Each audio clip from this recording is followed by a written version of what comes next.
people don't drink as much soda when the weather's warm, but then again, don't they sell water too? Yeah, absolutely. Look, these are about stories when you need a story as opposed to about underlying reality, right? So obviously, the street has fairly thin volumes in the summer, being hot, people are away from the desk. Bad news can ramify a little bit more dramatically than it might in a busier time of year when more hands are on deck.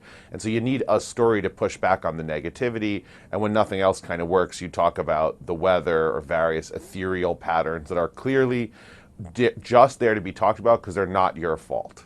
Even Google, which is the company you cover, you were on that earnings call. They mentioned the spring weather in the UK.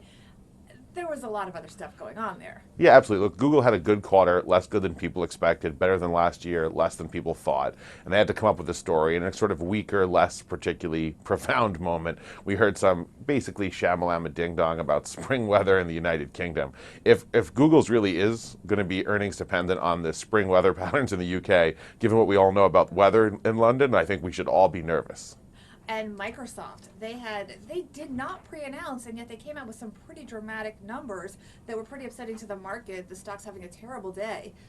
What went on there? Well, Microsoft's had a good run with a lot of hope about particularly penetration into cloud and into the consumer products areas. In other words, modernizing itself to be more competitive with names like Apple and Google that have been kind of taking some of their lunch for quite some time now. What's a little bit puzzling is there has been a huge management shakeup, which is probably the reason, but the $900 million write-down on the surface, which they had sort of pushed as a reason to be bullish on them at Microsoft, is exactly what you always pre-announce. And the fact that they didn't sort of speaks to maybe the management shakeup in there, but it wasn't a great idea, and you can see them suffering for that today.